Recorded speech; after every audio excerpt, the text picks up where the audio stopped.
Muito bem, né? Vitória do Brasil, né?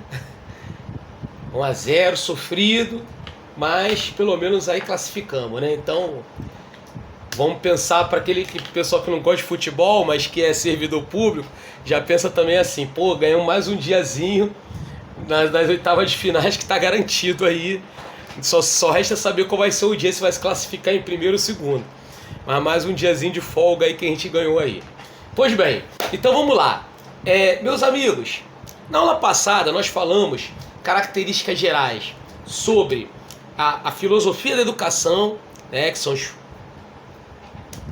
filósofos, os pensadores da educação, né, as tendências pedagógicas, que foi o ponto central da nossa aula, e falamos também um pouco da teoria da aprendizagem, principalmente focando, né, em três pensadores importantes, né, Piaget, Vygotsky e Vallon. Então, os temas que nós focamos na aula passada de orientação. Lembrando a todos que a gente teve uma aula de quarta-feira, que eu tive um problema seríssimo de saúde, eu sou diabético, então realmente minha diabetes estava muito elevada, eu fui no hospital, então inclusive foi remarcada, até muito que aproveitando também, já foi remarcada, já está aí direitinho a data, até aproveitando também a mudança da data da prova de orientação, então isso permitiu que a gente tivesse aí também essa data sem maiores transtornos para todos, beleza? Porque ganhamos mais uma semana, não é? E na aula de hoje nós vamos começar continuando com a questão da teoria da aprendizagem. Meus amigos, as características principais da teoria de aprendizagem que nós vamos focar agora é a questão exatamente de algumas teorias que são cobradas muito em provas, tá? Como por exemplo o inatismo. O que é a teoria, o que é o pensamento inato? Aqueles que defendem o inatismo. O inatismo, ele é definido como aquele que já nasce pronto. Como assim, professor Anderson Dionísio? Já nasce pronto? É exatamente aquela situações pós-nascimento pouco influenciam no desenvolvimento cognitivo e na aprendizagem. Perfeito? Ou seja, é aqueles que se baseiam na relação genética. Como assim? Filhos de pessoas inteligentes, né? Hereditariedade, né? Filhos de pessoas inteligentes são inteligentes. Então o pai é inteligente? A mãe é inteligente? Opa! Então o filho já tem uma predisposição a ser inteligente. Então isso corresponde ao inatismo. Outra característica do pensamento inato é justamente o quê? O ponto em que você crê que a inteligência ela é plausível de medição. Ou seja, se você parte da teoria que a inteligência pode ser medida, ou seja, pode ser quantificada, consequentemente, você tem um pensamento inato. Claro, né, gente? Muitos pensadores, né, que seguem essa teoria da aprendizagem são pensadores que, obviamente, seguem uma linha mais tradicional, em termos filosóficos, né? Aqueles que alimentam a relação do status quo, né, quanto à questão de preparação moral do educando para ocupar seu papel na sociedade, né? Então, é uma relação como se fosse já um destino, né, do indivíduo. Então, o cara está destinado a ser inteligente ou não, não é? Então, é essa relação, o pensador que nós temos é justamente um dos pais do exame de QI, né? Porque o teste de QI nada mais é do que uma quantificação da inteligência. Alfred Binet, né? Que é um dos pensadores importantes que se destacam nessa teoria do inatismo. Perfeito? Característica que você tem de grande importância que, obviamente, nós não poderíamos deixar de explicar. Beleza? Tranquilo? Bom, Anderson, ora, Essa teoria é uma teoria que sofre, gera muito preconceito, sim, claro, né? Obviamente, ela é uma teoria até extremamente preconceituosa, extremamente, mas praticamente hoje a pedagogia, vamos dizer assim, moderna, contemporânea, a cachaça que todo mundo bebe hoje, os pensadores de hoje bebem, são totalmente contrários a isso. E obviamente pensam sobre a questão, por exemplo, da inteligência múltipla, da capacidade de você ter, né, as chamadas competências, capacidades, e que consequentemente isso faz com que o cara tenha uma inteligência sinestésica. Por exemplo, um esportista não deixa de ser inteligente por ser esportista, só que é um outro tipo de inteligência. Da mesma forma que existe também aqueles com inteligência interpessoal, intrapessoal, enfim. Existem vários códigos de linguagem de inteligência, mas o pessoal que tem um pensamento inato não crê nisso. Ele crê na capacidade da inteligência ser considerada uma coisa só, isso mesmo, um único balaio de gato, e poder ser quantificada. Ah, Anderson, isso é um absurdo, não sei o que e tal. Poxa, mas olha, muita coisa contemporânea que a gente tem até hoje se baseia no pensamento inato. Quer ver? Por exemplo, os Estados Unidos é um país completamente inato. Você vê que basicamente tudo nos Estados Unidos, o cara para entrar no FBI, né? Na NASA, na CIA, normalmente o cara faz teste de QI. A gente vê muito isso aí em filme, em séries, né? Em situações que, obviamente, você tem. Então, parte dessa relação aí do inatismo, ok? Beleza? Dúvidas, perguntas, colocações, comentários, bate-papo, gente, fluiu? Tranquilo? Maneiro? Show de bola, né? Muito bem, bacana, maneiro. Pois bem, visto isso, vista essa relação, nós temos aí a teoria do comportamentalismo. O comportamentalismo, também chamado de behaviorismo ou condicionamento, é a teoria que se baseia na relação da aprendizagem voltada para quê? Voltada à resposta de estímulos que são provocados. Estímulos positivos para respostas e para condicionamentos positivos. E estímulos negativos para respostas e, obviamente, condicionamentos negativos. Um grande pensador, defensor dessa teoria é o Walter Skinner. Isso mesmo, Skinner. E que essa teoria também, obviamente, são filosofias que seguem muito parecida com o tecnicismo, com o tradicionalismo. Exatamente por conta de quê, professor Anderson Dionísio? Exatamente por conta também de serem teorias de aprendizagem que sofrem também bastante preconceitos. Até porque boa parte da sua pesquisa foi baseada, e os exemplos delas, né, são baseados em animais. Animais de circo, o elefante que você condiciona ele desde pequeno a ser amarrado numa cordinha, e ele, quando pequeno, ele não consegue arrebentar aquela corda, portanto, quando cresce, ele já tem força suficiente para arrebentar, mas ele não arrebenta, porque foi condicionado àquilo. Pombo-correio, né? Então, os pombos que vão migrar sempre para aquela região e, obviamente, servem também como correio. Cães, né? Cachorros, como por exemplo você teve aí a teoria Pavlov, né?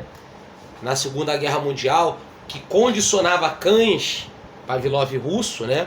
Então estou falando do momento da resistência russa contra a invasão alemã, tá? A Batalha de Stalingrado, especificamente. em que o condicionamento de Pavlov para fazer com que os cães procurassem alimentos juntos aos tanques de guerra foi um dos fatores que provocaram ali a resistência russa, né? Porque os cães eram soltos em campo de batalha, corriam diretamente para os tanques e explodiam lá os tanques, entendeu? Então são situações em que você observa voltada para a questão da educação. Eu mesmo estudei minha vida escolar em colégios que eram comportamentalistas. O colégio que eu estudava tinha premiação, primeiro, segundo, terceiro colocado. Vira e mexe eu ganhava medalha, né? Medalha de primeiro da turma, segundo da turma, terceiro da turma. Isso aí é o quê? Isso aí é um condicionamento operante. Isso aí é a relação que você tem conhecida como comportamentalismo, como behaviorismo, não é? Que trata-se de quê? Respostas positivas a estímulos que são positivos, né? Da mesma forma que você apresenta estímulos negativos a respostas que obviamente são colocadas negativamente, né? Então, característica que você tem com essa outra teoria da aprendizagem. Por fim, a terceira e a mais famosa teoria da aprendizagem, e de que cada 10 pensadores pedagógicos contemporâneos, pelo menos 9, para não falar todos os 10, seguem essa teoria, é exatamente a relação do... Antes disso, né? Vamos falar do humanismo. Humanismo nada mais é do que uma teoria. Vou falar antes do humanismo, tá? Para depois falar do interacionismo, que é essa teoria que eu vou falar. O humanismo é justamente a teoria que nós temos da aprendizagem, de um olhar do aluno como ser pleno, como ser completo. Dentro da filosofia da educação, as tendências filosóficas humanistas são aquelas tendências que você tem como característica principal a renovadora, né? A escola nova, a renovadora, a progressivista, não é? Que é um pensamento mais humanista, escola novista, né? Que é aquele olhar do aluno como um ser pleno, ou seja, Carl Rogers, né, o principal pensador humanista dessa teoria da aprendizagem, e que obviamente reúne certas características como você conhece, por exemplo, a questão propriamente da merenda escolar. A merenda escolar ela é introduzida num pensamento humanista. Óbvio, se o aluno não come, se o aluno passa fome, ele não aprende. Isso é óbvio, mas é óbvio hoje. Nem sempre na educação foi reconhecido isso. Então, são realmente pontos em que nós temos aí que destacar em grande parte, tá? Então, todos aqueles que veem a relação da aprendizagem do aluno, como você olhar o aluno como um ser pleno, humano, e não meramente como aluno, são aqueles que têm um pensamento humanista. E por fim, como eu já anunciei, de cada 10 pensadores modernos, 9 são, nós temos o interacionismo. O interacionismo, né, claro, a gente pensa logo Piaget, Vygotsky, sócio-interacionista, como falamos na aula passada, não é? O próprio Vallon também, que falamos na aula passada, interacionista. São todos aqueles que acreditam na influência do meio na relação da aprendizagem. Claro, os pensadores interacionistas se divergem, como vimos exemplos na aula passada, sobre o meio. Você vê que o meio para Piaget é o meio biológico, por isso que é de dentro para fora. O meio para Vygotsky é o meio social, por isso que é chamado de sócio-interacionista, por isso que para Vygotsky é o meio de fora para dentro. E como nós vimos, o meio para Vallon são os dois, é tanto biológico quanto social, por isso que é de dentro para fora e de fora para dentro ao mesmo tempo, beleza? Então são características que nós observamos relacionadas à teoria da aprendizagem. Dúvidas, perguntas, colocações, comentários, bate-papo, gente, fluiu? Tranquilo? Qualquer dúvida pode levantar a mão, qualquer dúvida pode usar o chat. Vamos falar do empirismo, vamos falar de todos, beleza? Característica que você tem, legal? Vamos olhar aqui alguns slides, vamos a eles.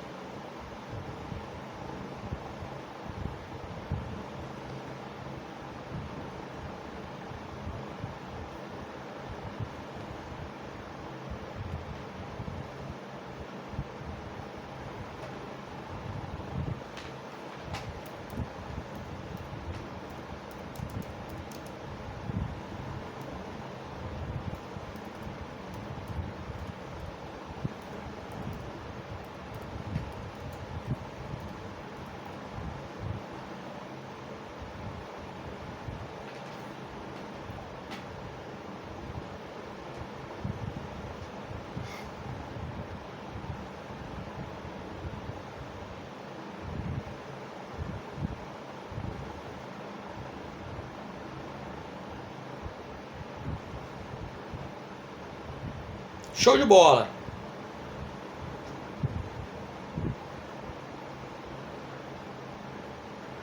Então nós temos aqui, né, o slide, né, postado aí para todos.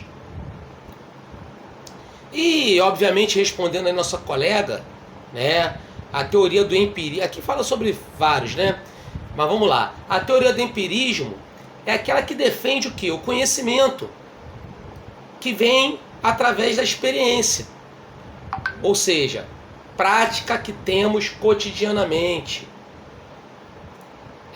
Então, a inteligência, as estruturas cognitivas somente aprendem por meio do quê? Por meio da vivência e do desenvolvimento dos nossos sentidos. Então são características que nós temos aí dentro desse pensamento, ok?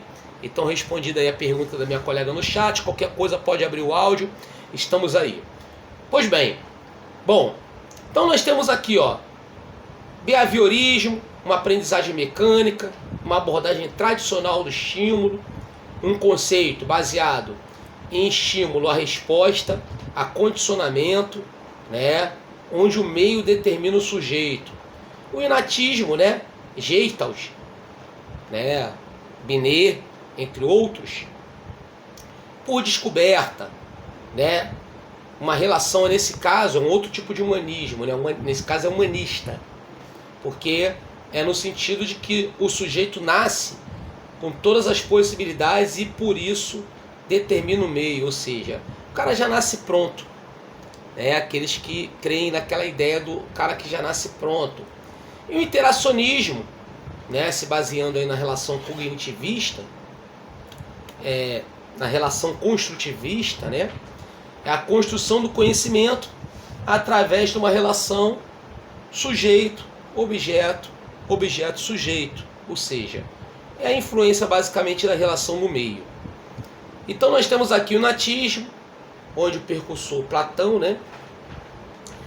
Nessa perspectiva as pessoas naturalmente carregam certas aptidões, habilidades, conceitos, conhecimentos, qualidades em sua bagagem hereditária. Lá, te ensinei certinho, tu tira a onda que eu te ensinei certinho, ou seja, tem a relação hereditária, tem a relação genética, né? Até porque existe o chamado inatismo maturacionista, né? O que é isso? É a relação baseada principalmente na questão genética. Então são pontos importantes em que se destaca. Comportamentalismo. Considera o aprendiz como um ser que responde a estímulos fornecidos pelo ambiente externo. E claro, se baseia muito as pesquisas em relação a animais. Com certeza, aqueles amigos que fizeram faculdade de pedagogia, no meu caso, nossa, cara, há um bom tempo atrás, no meu caso era fita cassete ainda, assistiram um filme chamado Laranja Mecânica, Stanley Kubrick. Então, esse filme Laranja Mecânica, ele fala exatamente sobre a teoria comportamentalista, né? Não vou dar spoiler para quem quer assistir, mas quem não assistiu, a história é mais ou menos a seguinte: é uma sociedade futurística em que uma pessoa é um transgressor das leis, é um criminoso, e ele vai passar por é preso, né? E ele passa por um programa experimental comportamentalista em que ele tem estímulos negativos ao que é negativo e positivo ao que é positivo. Ou seja, toda vez que ele via cena de violência, ele tomava choque elétrico, sentia dor. E obviamente, quando ele é colocado em sociedade, ele passa a fugir daquilo, porque da violência, enfim. Questão sexual também, porque o cara é estuprador. Você vendo o filme você vai entender melhor, né? Mas porque ele associava exatamente aquilo ao estímulo que ele tinha, né? Então, por conta desse programa experimental que ele passa, uma sociedade futurista, né? Um futuro. Pois bem,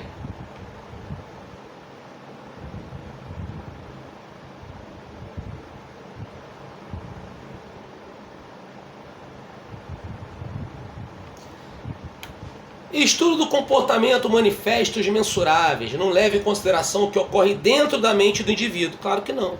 É fazer o cara repetição. Repetição, uma questão mecânica. Durante o processo de aprendizagem. Ok? Teoria humanista. Ver o ser que aprende primordialmente como pessoa. Então, obviamente, antes de aluno, o indivíduo é um ser humano, é uma pessoa. Então, é uma relação humanista. O importante é a autorrealização da pessoa, seu crescimento pessoal.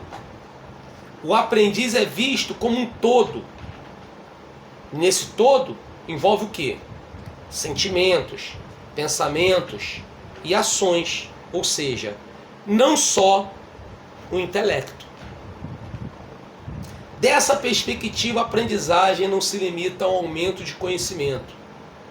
O aprendiz é uma pessoa e as pessoas pensam, sentem, fazem coisas integradamente.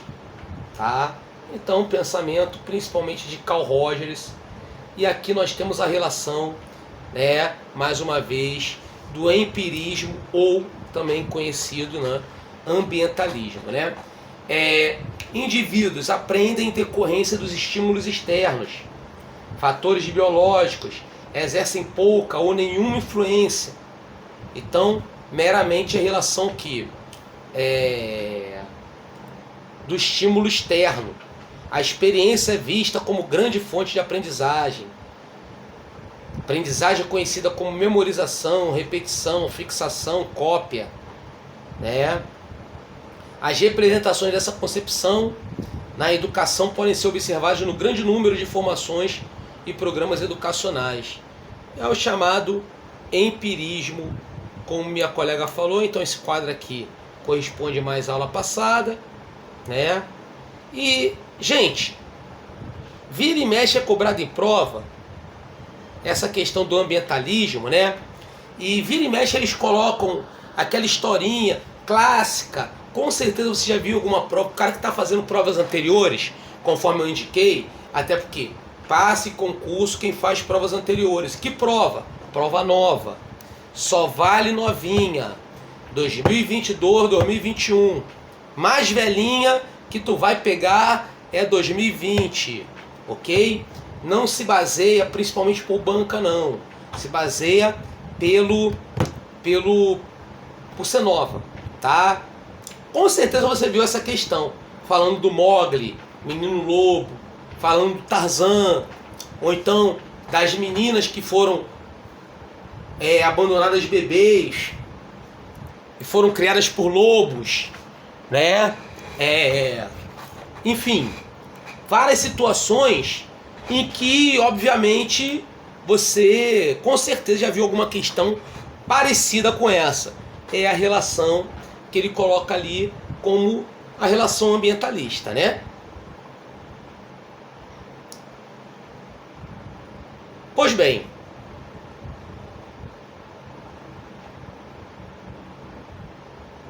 teoria interacionista do desenvolvimento. A teoria interage com o desenvolvimento. É no processo de ensino-aprendizagem que o indivíduo se apropria da cultura e se desenvolve. É o desenvolvimento através do quê? Maturação do organismo, do contato com a cultura, das relações sociais que permitem aprendizado. Ou seja, é aquela relação com o meio, lembrando a todos que cada pensador, e aí vem aqui 3 interacionistas, né? Eles entendem o meio de forma distinta, como falamos na aula passada, reforçamos na aula de hoje, e tem esse quadrinho aí para que você depois curta, olha lá, zona de desenvolvimento, aquela coisa toda, né? Os estágios, Piaget, né? Processo de assimilação, acomodação, enfim, tudo aquilo que nós falamos bastante na aula passada, ok? Dúvidas, perguntas, colocações, comentários, bate-papo, gente, fluiu? Tranquilo? Bacana, né? Muito legal. Bom, visto isso, vamos falar de um assunto agora muito importante, tá? Que é o assunto currículo. E que está na sequência aí dos slides. Bom, meus amigos, currículo, o que cai em prova, efetivamente, são 2 pontos em relação ao currículo. Um, tipo de currículo, e outro, teoria do currículo. Então vamos começar falando sobre as teorias do currículo. São 3 teorias do currículo que caem em prova, beleza? A teoria do currículo, chamada teoria do currículo não crítica. O que é o currículo não crítico?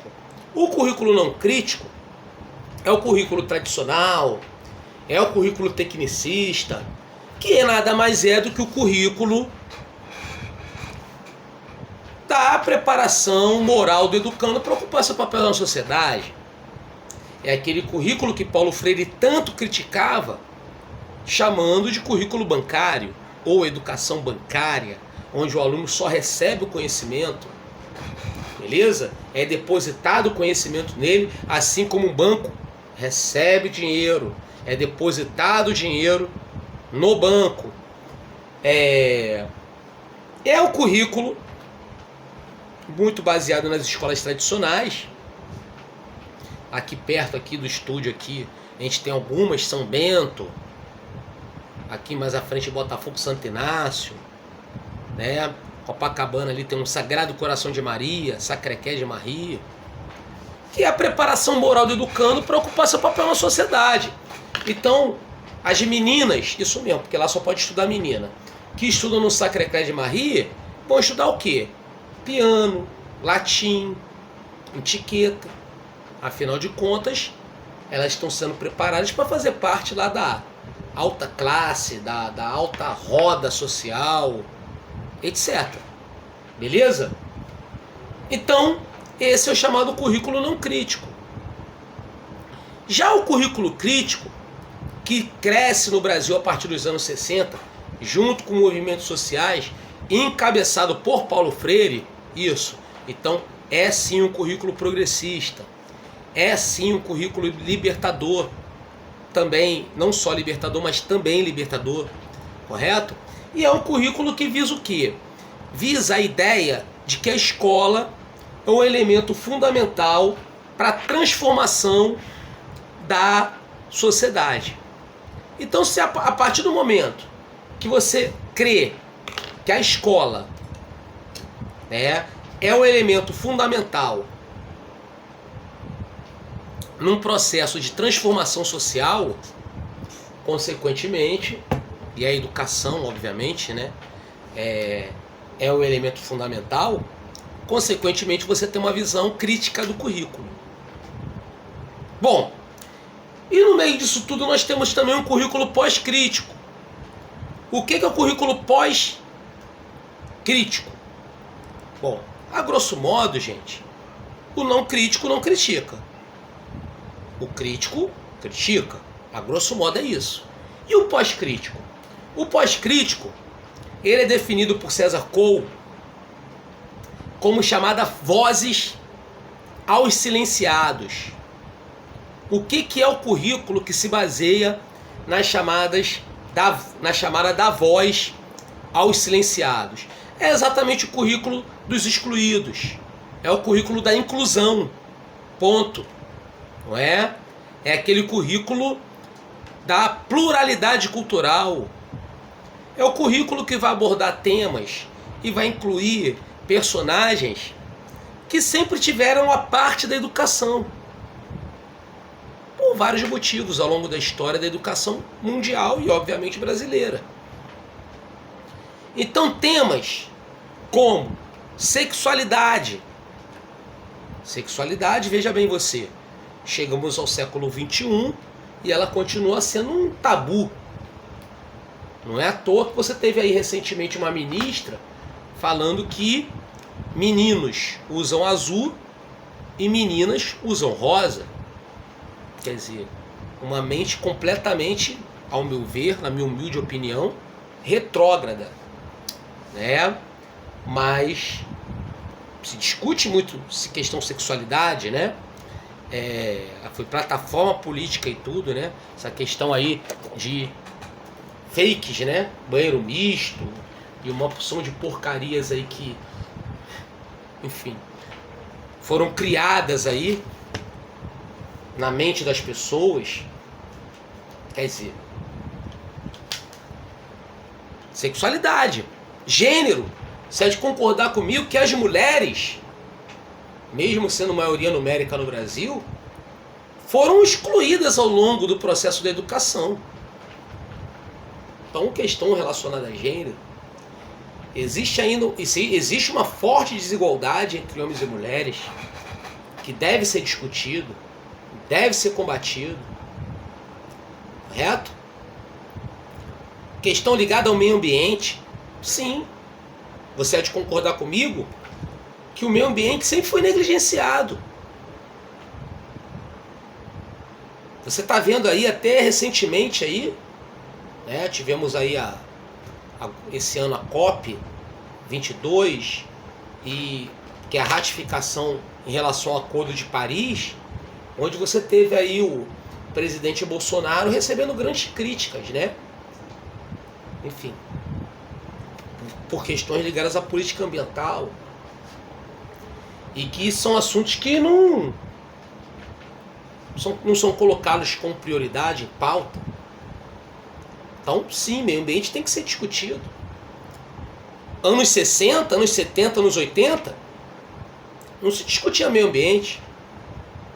Nem no currículo não crítico, muito menos nele, né? E nem no currículo crítico. Até porque ali a gente está no auge de um Estado desenvolvimentista. E, consequentemente, a lógica da economia e, obviamente, da educação era industrializar, desenvolver, mão de obra. Então não se discutia meio ambiente. Você há de concordar comigo que meio ambiente é uma voz silenciada, correto? Então tem que ser discutido nesse currículo. Cultura. Afinal de contas, nós estamos numa globalização onde você tem um contato muito maior com culturas. Veja você, está ocorrendo uma Copa do Mundo no Catar. Quer dizer, um grande choque cultural, né? Que a gente está tendo. Por mais que haja toda essa maquiagem tecnológica, você tem, por exemplo, a FIFA, que proibiu lá que os capitões usassem faixas críticas, principalmente a questão da repressão que é feita culturalmente, politicamente nesses países em cima da questão da mulher. Enfim, Então são situações que devem ser discutidas, ou seja, as chamadas vozes aos silenciados. Isso que corresponde justamente à questão do currículo pós-crítico, ok? Dúvidas, perguntas, colocações, comentários? Visto isso, qualquer dúvida pode ficar à vontade aí, abrir o chat, perguntar, abrir o áudio, estamos aí, beleza? Não? Tá bom. Pois bem, visto isso, nós temos aí outro assunto que cai em prova em relação ao currículo, que é a relação dos chamados tipos de currículo. Então veja bem, nós temos o chamado currículo oficial, também chamado de currículo formal, beleza? O que corresponde a esse currículo? É todo o currículo estabelecido pelo sistema de ensino. Então, currículo estabelecido junto à BNCC, junto à Secretaria de Educação, como o Estado fala, né? Currículo mínimo. Aquilo ali é o currículo o quê? Oficial. Beleza? No entanto, veja você, nós temos também o currículo oculto. O que é o currículo oculto? Também conhecido como currículo implícito, né? O currículo oculto, ele é caracterizado nos textos, na própria apostila, né? No próprio livreto, escrito por mim, professor Anderson Dionísio, como manifestações no ambiente escolar, nas quais muitas delas, inclusive, são manifestações imprevisíveis. Ou seja, tem toda uma questão movida também pela imprevisibilidade. E o que corresponde a isso? Corresponde exatamente o quê? Ao conhecimento prévio do aluno, a historicidade do aluno, beleza? Enfim, há toda uma situação que é imprevisível, porque é toda a relação que envolve ali o discente, o aluno, correto? Então, por isso que é definido dessa forma. E com tudo isso, nós temos o chamado currículo explícito, que também é conhecido como currículo real. E o que corresponde ao chamado currículo real? É justamente o quê? O currículo que realmente ocorre em sala de aula. A gente pode entender como a combinação entre esses dois currículos anteriores, entre o oficial e o oculto, ou seja, aquele que realmente é exposto em sala de aula, ok? Dúvidas, perguntas, colocações, comentários, bate-papos, fluiu? Então mais um assunto aí falado e vencido. Vamos aos slides, vamos ver aqui como é que funciona tudo isso. Vamos lá. Pois bem, visto isso, olha lá, currículo formal, prescrito, né? O que é isso? É um documento que chega nas nossas escolas, entregue pelo professor, estabelecido pelo sistema de ensino, né? Que é o prescrito. Currículo, aí vou pular, né? Eu gosto de falar do oculto primeiro. Currículo oculto, também conhecido como implícito, diz respeito a todas as manifestações que acontecem no ambiente escolar, que não aparecem no planejamento, contribuído de forma implícita, por isso que é currículo implícito, para o currículo oculto. Abrange todas as influências originárias das experiências que afetam a aprendizagem. Conhecimento prévio do aluno, saber do aluno, quer dizer. E o currículo real, também conhecido como em ação ou explícito, é aquele que realmente acontece em sala de aula. Viu? Te ensinei certinho. O currículo real leva em consideração o que verdadeiramente foi passado e adquirido dentro do processo de ensino-aprendizado. E aqui fala mais uma vez sobre o mesmo que Opa, peraí que correu aqui, volta. O mesmo que estamos falando, né? Currículo formal, também conhecido como currículo oficial, estabelecido pelo sistema de ensino, etc. Real, aquele que realmente acontece lá em sala de aula, combinação toda, etc, etc. E o currículo oculto, influências que afetam a aprendizagem do aluno, né? Experiência cultural, valores, significados trazidos do meio social de origem, tá? Etc, etc. Beleza?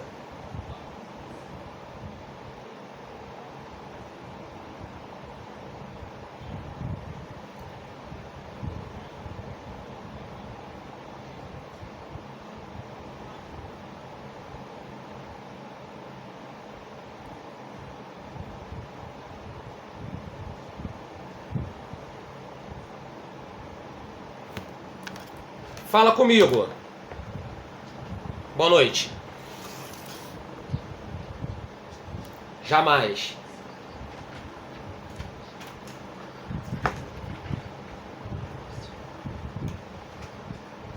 Pois não.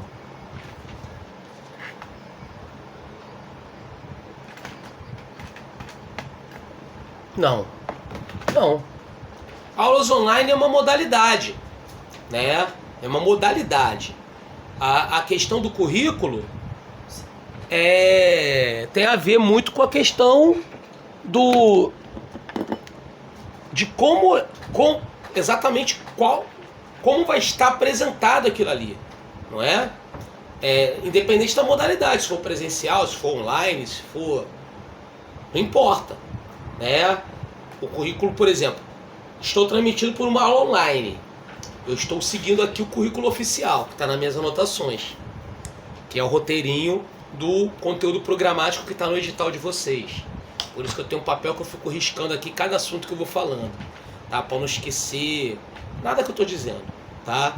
Não deixar nada para trás. Isso é o currículo formal, oficial, né?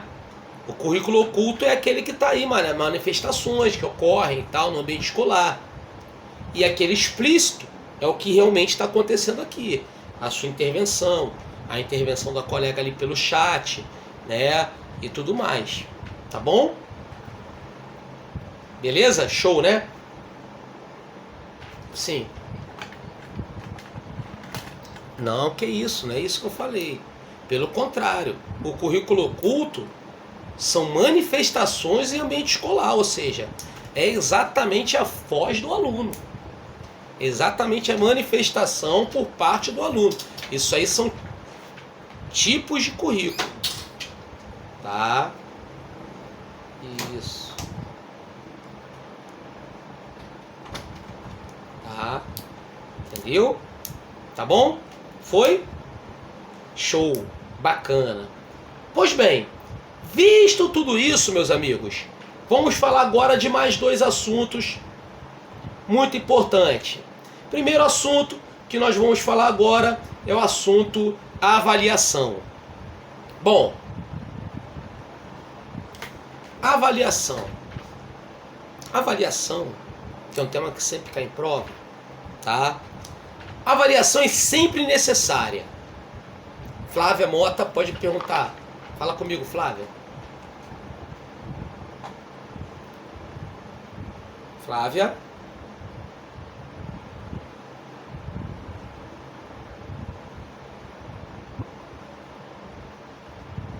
Não? Deve ter apertado a mão sem querer, levantou sem querer, né? Isso acontece, tá tranquilo, não tem problema nenhum não. Qualquer coisa pode ficar à vontade em perguntar, tá? Vamos lá, meus queridos. Avaliação. Avaliação é sempre necessária. No entanto, ela tem que ser sempre flexível.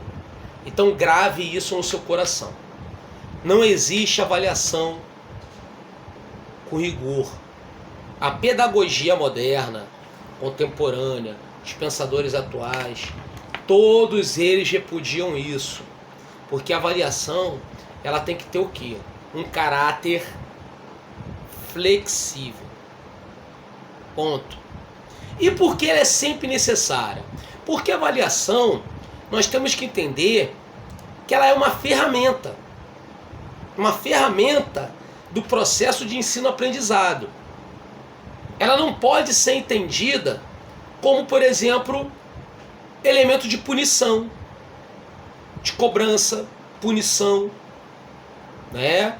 Ou qualquer coisa que se aproxime disso. Beleza? Por quê? Porque a avaliação nada mais é do que uma ferramenta que tem por objetivo nortear, ou seja, direcionar o trabalho docente. Até por isso, vimos que a avaliação ela é sempre necessária. Por quê? Porque sem avaliação, você tem um trabalho sem direção, correto? Sem orientação, sem norte, tá? Então, até muito em razão disso, justifica, né, por que a avaliação é sempre necessária. Ok? Sim, um ato amoroso, como o Lucchesi diz. Agora, um ato de quê? De avaliação, de nortear, né? Uma ferramenta. Pois bem, exatamente por isso que nós temos algumas formas, 3 principais formas que caem em prova de avaliação, tá? A própria LDB ela fala que a avaliação tem que prevalecer critérios qualitativos sobre quantitativos, né? Mas isso aí a gente fala mais em aulas ligadas à legislação, né? Como aqui a gente está falando da parte específica, vamos falar então que a avaliação tem 3 tipos de avaliação principalmente, né? Beleza? A primeira é a avaliação diagnóstica, né? O que é um diagnóstico? Diagnóstico é exatamente o quê? Um olhar sobre o aluno. Tá? É você lançar um olhar sobre um aluno. Como assim um olhar sobre o aluno?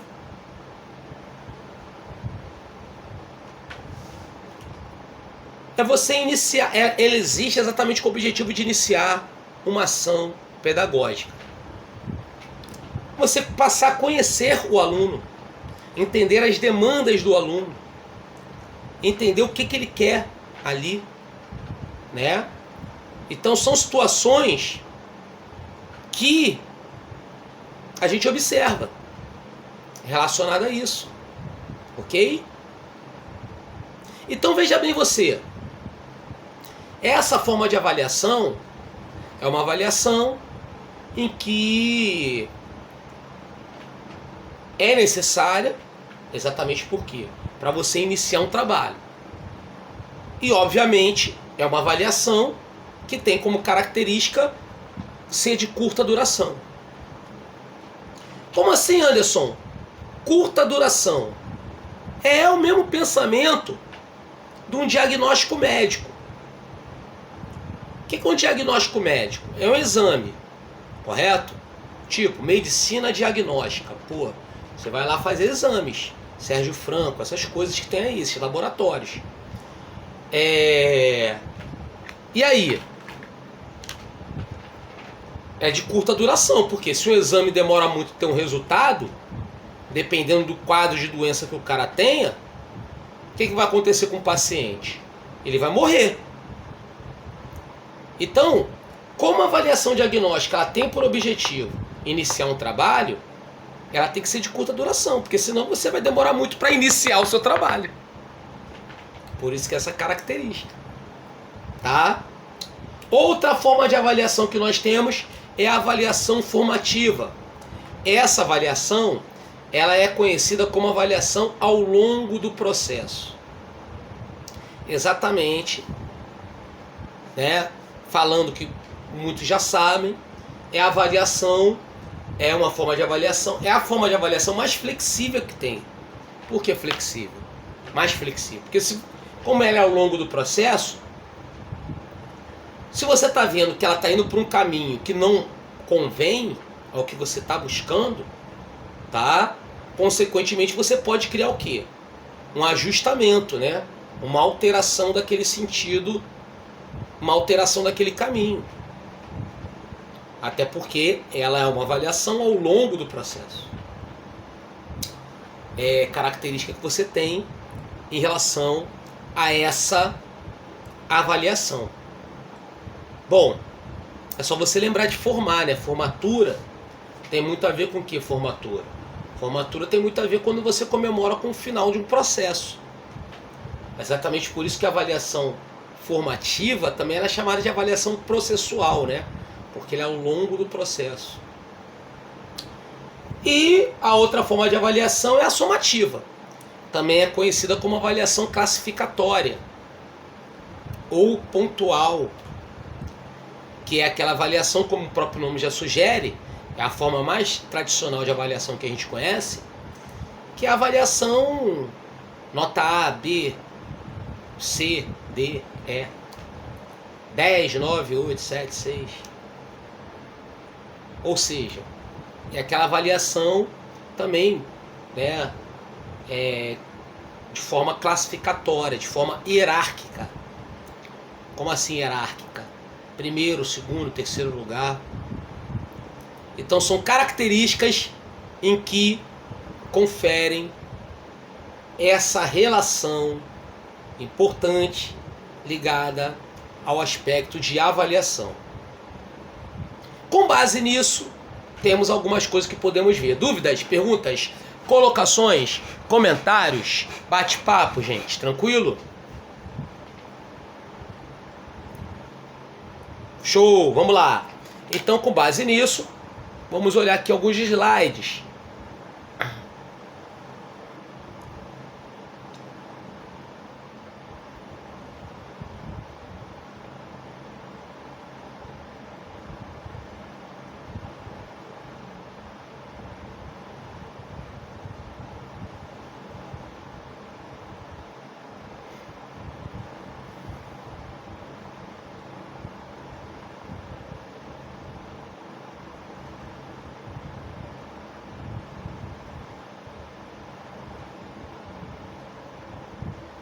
Pois bem, então aqui nós temos aqui a avaliação, ó.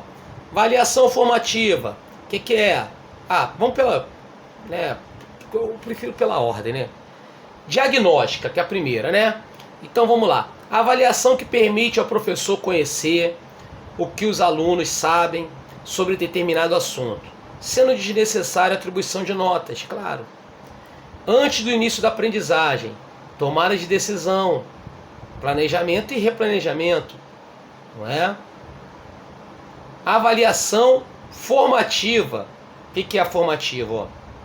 A avaliação que ocorre durante o processo de ensino-aprendizagem. Apresenta caráter regulador, mediador, inclusivo, colaborativo, reflexivo, dinâmico, durante todo o processo de construção do conhecimento. Possibilita a obtenção de evidências de aprendizagem, tomada de decisões ou replanejamento de ações, claro, porque você pode alterar a forma de avaliação, né? Ela é ao longo do processo, né? Então são características que você tem. Classificatória. Essa avaliação tem por objetivo verificar a aquisição de um conjunto de conhecimentos. Materializa, né, no diário, etc. Ao final de um conteúdo, de um período, de uma etapa, para certificar, comparar, medir o sucesso, insucesso, enfim, é uma avaliação hierárquica, né? Com essas características. Por que hierárquica? Porque ela vai classificar o cara, não é? Vai colocar o cara primeiro colocado, segundo colocado, terceiro colocado. Quer dizer,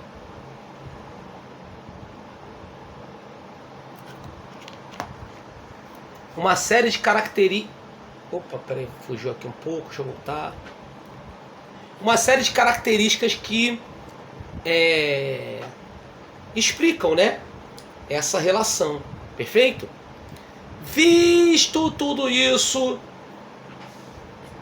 temos mais um assunto pendente e interessante para vermos, que é a questão da interdisciplinaridade. Bom, meus amigos,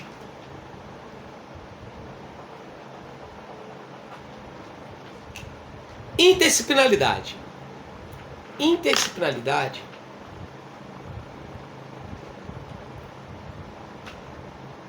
tem a ver com o quê? Com a questão da integração dos saberes. Se discute muito educação, toda essa questão e essa dinâmica voltada à fragmentação do saber. E até muito em razão disso, né, vem ganhando força exatamente toda essa relação ligada à interdisciplinaridade. E para a gente, obviamente, entender isso, temos que entender a multidisciplinaridade, pluridisciplinaridade, interdisciplinaridade, transdisciplinaridade, ou seja, tudo aquilo que Zabala costuma falar e que cai em prova e que é o que a gente vai agora detalhar. Bom, o que é uma multidisciplinaridade? Multidisciplinaridade, os conteúdos são colocados. No entanto, o conteúdo é colocado. É um conteúdo. Mas cada disciplina trabalha de forma separada. Então veja você. Tema água. Geografia vai trabalhar a água como recurso. Matemática vai trabalhar volume. Língua portuguesa vai trabalhar escritores literários que escreveram sobre a água, temática água. Enfim, repara um detalhe, é o mesmo tema, mas cada disciplina trabalha de forma separada. O que é isso? Isso é uma relação multidisciplinar. No entanto, nós temos também a questão da pluridisciplinaridade. O que é uma pluridisciplinaridade? A pluridisciplinaridade, as disciplinas também trabalham separadas. No entanto, existe uma cooperação entre elas. Então veja bem você. Cada um na sua onda, cada um na sua prancha, como o Zeca Pagodinho diz. No entanto, chega um dado momento da pesquisa em que o cara de geografia vai virar e vai falar assim, olha, você vai recorrer isso aí agora à ajuda do professor de história e vice-versa. O que é isso? É uma pluridisciplinaridade. Então vamos lá. Palavra-chave para multidisciplinaridade. Separadas. As disciplinas estão separadas. Palavra-chave para pluridisciplinaridade. Estão separadas, no entanto, existe o quê? Uma cooperação.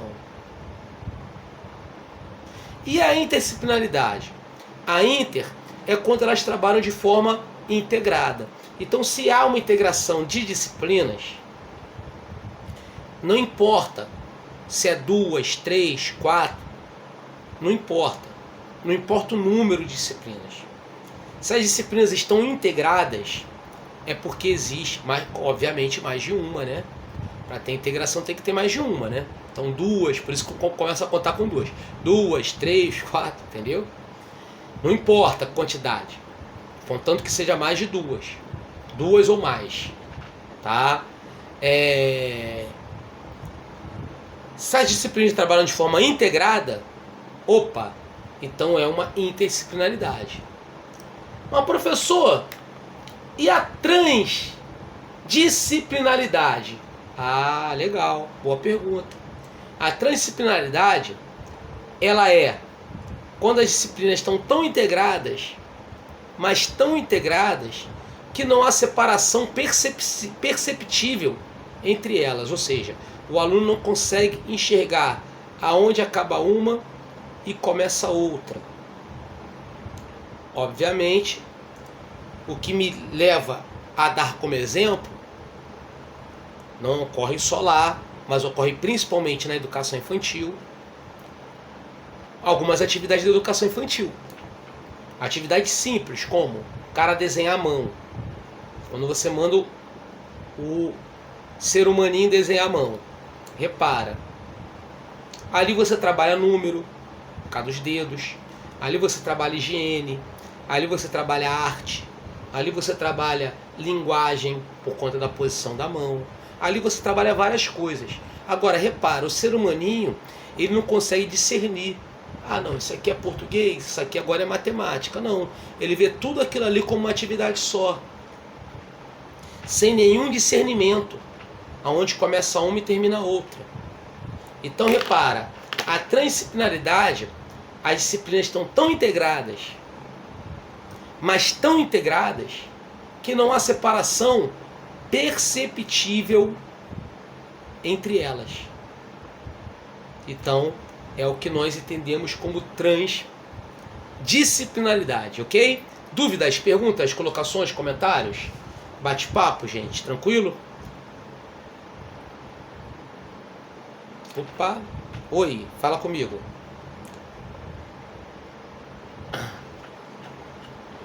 Eita, tá bom. Vamos ver aqui então como ocorre isso. Vamos lá ver, vamos lá. Opa, fala comigo.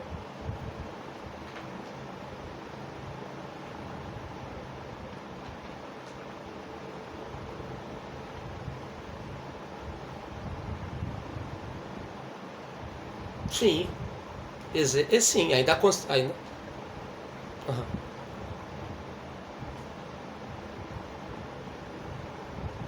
Isso, exato, exato, exato, exato. Foi? Vamos lá, show. Pois bem, visto tudo isso, vamos ver aqui algumas coisas, aqui algumas informações. Vamos lá. Não, quero nada de... Ah, tá, isso. Aqui o cara botou a disciplinaridade, né? Não tem nenhuma cooperação, sistema um só nível e um só objetivo, que é o que a gente conhece mesmo, né? As disciplinas completamente separadas. Multidisciplinaridade, o que é isso? É colocado ali um tema comum, mas a disciplina também trabalha separada sem cooperação. Quando você tem a pluri, olha lá, já existe uma cooperação, mas não há uma coordenação, ou seja, não atuam juntas, mas uma disciplina coopera com a outra. Agora, peraí que correu aqui, volta. Agora, quando você tem a interdisciplinaridade, já há uma cooperação num nível maior, claro, pô, elas estão ali juntos, já há uma coordenação. E a transdisciplinaridade, elas estão tão integradas que você não consegue discernir uma da outra. Aqui você tem aqui, ó, multidisciplinar, ó, separada. O que é isso? Como eu costumo dizer, frase do Zeca Pagodinho, né? Cada um na sua onda, cada um na sua prancha, tá? Matemática comum não existe relação nem de cooperação. Aí tem a pluri. Existe matemática comum, mas existe uma cooperação, olha lá, as setinhas ali representando a cooperação. Aí vem a inter. Inter, o próprio nome já diz, estão integradas. Então trabalham uma ação coordenada lá. E a trans, ó, é seta para tudo quanto é lado. Porque é seta para tudo quanto é lado? Porque elas estão tão integradas que não há separação perceptível entre elas. Então são características aí que você vê aqui na transdisciplinaridade. Ok? Beleza? Dúvidas, perguntas, colocações? Aqui também... Opa, tá correndo toda hora, volta. Aqui também fala um pouco sobre isso, olha lá. Mostra como é que é. E por aí vai. Oi.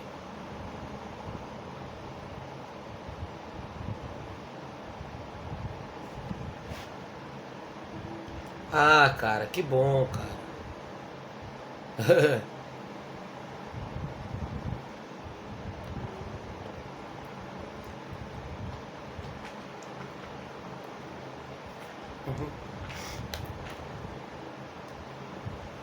Ah, que bom, fico tão feliz, cara.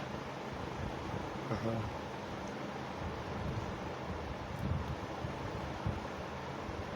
Poxa, que bom, bom ouvir isso, cara. Fico muito feliz mesmo, muito satisfeito. Poxa, feliz mesmo. Obrigado. Isso é. o vídeo é bom que você vai e reassiste. Aí você pode fazer como o pessoal, muita gente faz, bota no computador e vê a apostila, ou imprime a apostila, ou vê a apostila pelo celular também, que é uma forma bem bacana, né? Porque você consegue ver, ou só ouvir o áudio. Também o pessoal bota para ouvir o áudio, né? Aí também o pessoal gosta muito, né? Utiliza muito isso, o vídeo, nisso aí. Beleza, né? Maneiro, show. Ok, gente? Maneiro? Legal. Então vamos aqui avançar para mais um assunto, tá? Que é o último tema da aula de hoje, beleza? Que é o projeto político-pedagógico, beleza? Nossa próxima aula de segunda-feira não é a de quarta não, de quarta é aula para o pessoal de orientação pedagógica, só pedagógico, tá? Para a próxima segunda-feira a gente vai falar de educação especial, indisciplina, bullying, legislação educacional, um pouco, e educação, eu já falei educação especial 2 vezes, e educação especial, né? E obviamente vamos trabalhar mais exercícios. Nossa última aula normalmente a gente trabalha mais exercícios, fica assim bem bacana, a gente faz uma bateria maneira de exercícios aí normalmente na próxima aula de segunda, né? Beleza? Pois bem, então vamos para esse tema, projeto político-pedagógico. Bom, o que é o projeto político-pedagógico? O que significa isso? Projeto político-pedagógico é um documento que tem por objetivo o quê? Nortear, direcionar as ações da escola.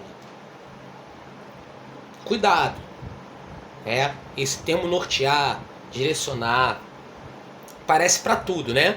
Mas tem que saber o que cada coisa está norteando, o que cada coisa está direcionando. No caso do projeto político-pedagógico, ele está norteando, ele está direcionando as ações da escola. Ponto. E que ações são essas? As ações políticas. Claro, né? Projeto político. Como assim ações políticas? Bom, processo de decisão. Só isso? Não. Organização do tempo escolar. Como assim organização do tempo escolar? A gente tem a carga horária mínima, né? Estabelecida por lei. No entanto, você há de concordar comigo que mesmo a carga horária mínima, mas ela pode ser mais que aquilo. E outra, ela pode ser distribuída conforme as características daquela localidade. A gente sabe que o Brasil é um país de multiplicidades. Então, estamos falando de uma realidade rural, em que as pessoas têm que conviver com a época de colheita. Estamos falando de uma realidade turística, Esse turismo que é um turismo de verão, um turismo de inverno. Estamos falando de uma relação industrial, fabril. Não sei, depende de relação daquela característica daquele colégio, E exatamente até por isso que também envolve disciplinas. Como assim disciplinas? Currículo. O currículo da escola também é estabelecido com base também no quê? No projeto político-pedagógico. Lembrando, currículo geral é estabelecido pela BNCC. É o mesmo para todos. É o chamado núcleo comum. E a parte diversificada, essa sim, pode ser estabelecida pelo projeto político-pedagógico, com características voltadas para aquela localidade. Então é interessante estudar, sei lá, história de Saquarema. É interessante para aquela localidade ali, meio ambiente. É interessante para aquela localidade ali, turismo. Não é? Enfim. Então, são uma outra língua estrangeira. Sei lá, entendeu? Estamos falando de uma escola onde? Dentro de uma colônia coreana. O Brasil tem imigração de coreanos. Então, enfim, Então são características que são definidas pelo projeto político-pedagógico. Então repara bem, é toda uma questão ligada à ação da escola. E a escola é um elemento fundamental e integrante da sociedade. A escola ela não está à parte da sociedade. E exatamente por ela não estar à parte da sociedade, as políticas e as práticas para a formulação e até mesmo a reforma do projeto político-pedagógico tem que ter a participação de todos. Como assim, professor? São todos. Tanto da comunidade local quanto da comunidade escolar. Sim. Então, um indivíduo que é membro da comunidade educacional, professores, alunos, participam da formulação do projeto político-pedagógico. Assim como a sociedade. A vizinhança, a sociedade, aquela galera que está ali da comunidade, do entorno. Por quê? Porque é exatamente toda uma relação ligada ao papel daquela escola junto à sociedade. E com base nisso, temos algumas assertativas para observar. Vamos a elas.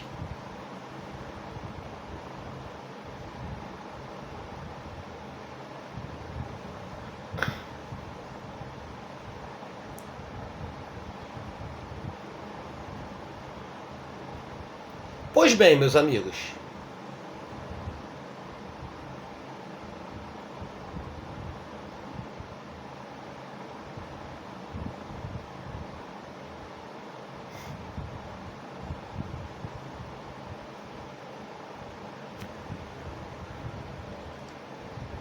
livreto clássico, que tem aí todos textos muito importantes aí para serem lidos por todos vocês.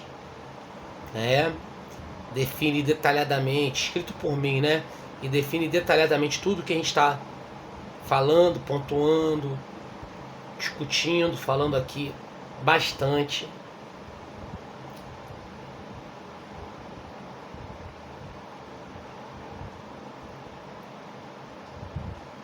E aqui, vai ver a behaviorismo.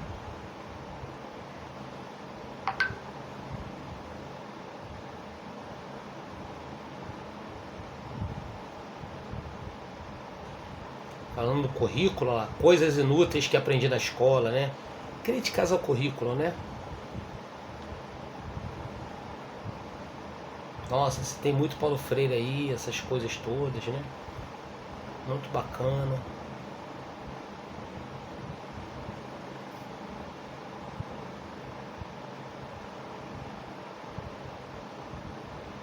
Projeto político-pedagógico, obviamente, tinha que me basear em uma veiga, Passos. Cadote também, Bom, quero ver essa foto aqui. Isso. Repara. Olha só como é que eu botei aí. Claro que eu fiz uma adaptação, A Turma da Mônica não falou isso, mas botei na apostila. Oi, criançada, escola deixei de faz tempo, mas por que vocês estão me perguntando isso? O que eles estão perguntando? Olha lá, é o Falcão, aquele cantor brega, Você também vai à escola? Ah, criançada, deixei de ir há muito tempo. Por que vocês estão me perguntando isso? Porque todos têm que participar do projeto político-pedagógico, do PPP, Até porque estamos dentro de uma questão ligada à gestão democrática. E que, obviamente, dentro desse pensamento de gestão democrática, isso implica como característica fundamental o quê? A participação de todos. Ok? Beleza? Então são características interessantes, importantes, que temos que pontuar, e falamos bastante na aula de hoje. Com base nisso, vamos fazer alguns exercícios, Vamos lá? Fazer alguns exercíciozinhos? Vamos embora. Vamos que vamos.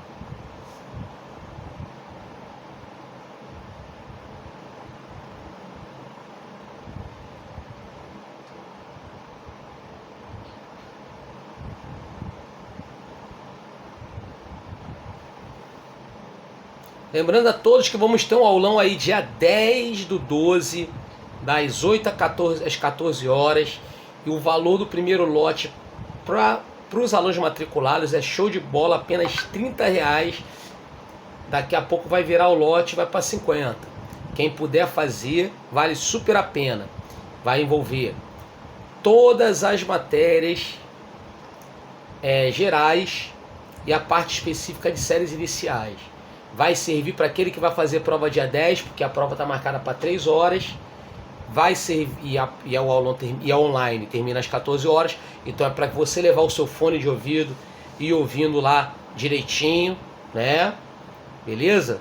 Lá no celular, e quando você estiver no ônibus, alguém dirigindo o carro para você, né? Sei lá como é que você vai lá para Saquarema, porque a prova vai ser lá. Então tu vai ter que ir para lá. Então na tua viagem tu já vai ouvindo a aula. E aquelas dicas finais de redação, língua portuguesa.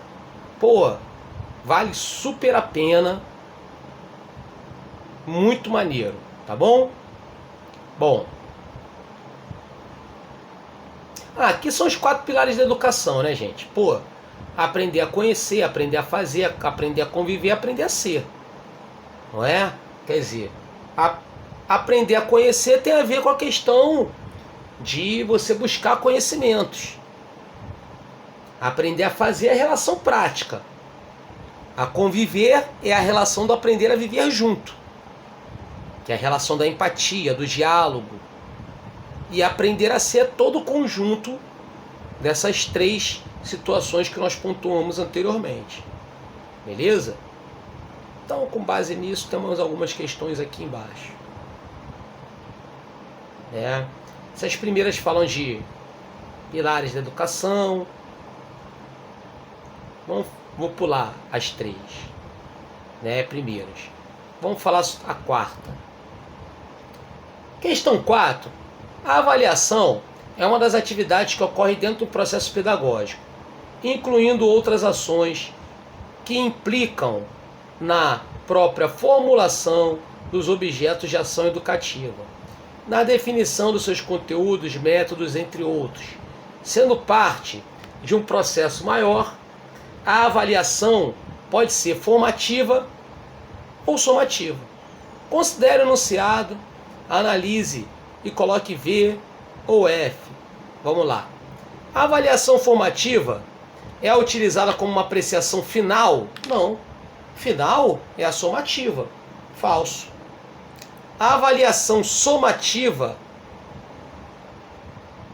é utilizada ao longo do processo? Não.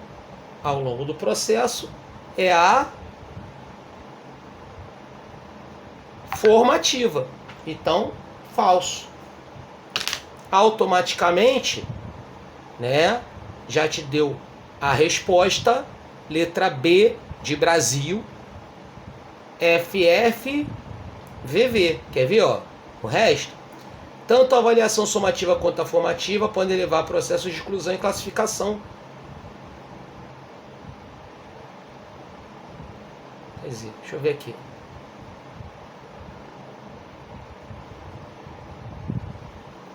É falso, falso.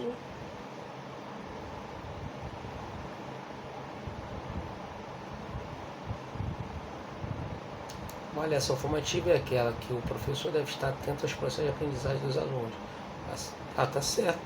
Verdade. Isso aí. Letra B de Brasil, FF, VV. Beleza? Característica que você tem ali em relação a isso.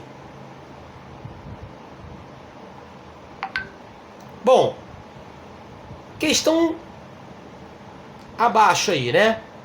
Considere as abordagens teóricas de ensino e aprendizagem. Aí temos 1. Behaviorismo. 2. Interacionismo. 3. Sócio-interacionista, né? Ele colocou aí como sócio, né? E é para você botar aí nos buraquinhos aí para ver o que dá cada um deles, né? Vamos lá. Modelo pedagógico consolidado a partir de 1930, onde aceitava-se que o processo de aprendizagem era fruto de memorizações provenientes de repetições realizadas pelos estudantes. Que é? Número 1. Vem a ver origem. Beleza? Aí vem a de baixo. Nessa abordagem que tem Vygotsky como principal nome, cara, já te deu sócio interacionista. 3. Já deu a resposta? Já, né? Olha lá. Então a resposta vai ser letra C, de coração, ó. 1, 3, 2, 2, 1. Não é isso? É.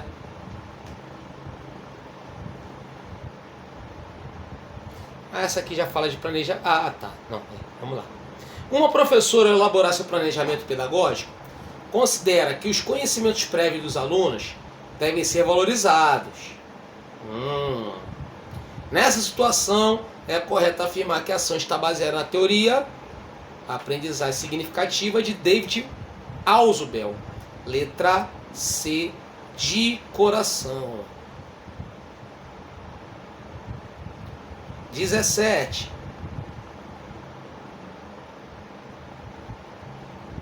As teorias críticas sobre os currículos afirmam que o currículo está estreitamente relacionado às estruturas econômicas e sociais mais amplas. Não é um corpo neutro, inocente, desinteressado de conhecimento.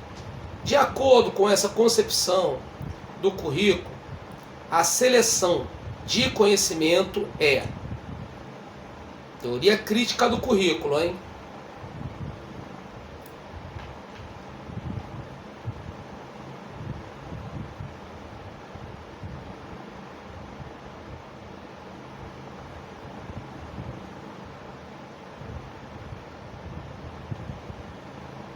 Pô, vamos ver. Letra E, conjunto de decisões técnicas, nem pensar. Estamos falando sobre teoria crítica. D, resultado de processo de que reflete interesses particulares de classe dominante, nem pensar. Se tratando de teoria crítica, estruturada por valores consensuais da sociedade, também não, né? Por que valor consensual? Que todo mundo tem que aceitar, é isso mesmo? Isso que é consenso. Realizada através da imparcialidade de conhecimentos científicos? Claro que não, estamos falando sobre a questão crítica. Resposta certa, letra A, até porque sobrou ela, produto da organização do mapa das habilidades necessárias à aprendizagem do aluno. Letra A é a que está correta, inclusive é a mais bonita. Legal? Questão 19. Conforme o grau de integração das diferentes disciplinas, reagrupadas em um determinado momento, podemos estabelecer diferentes níveis de interdisciplinaridade. Segundo Piaget, Piaget ele já defendia a transdisciplinaridade, tá, gente? Isso na década de 70. Né? Os níveis de colaboração e integração entre as disciplinas são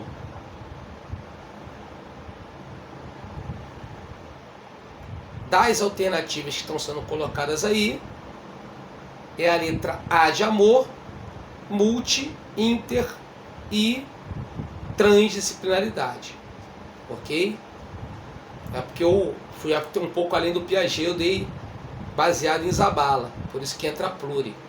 Mas aí, né, dentre as alternativas, é a letra A de amor.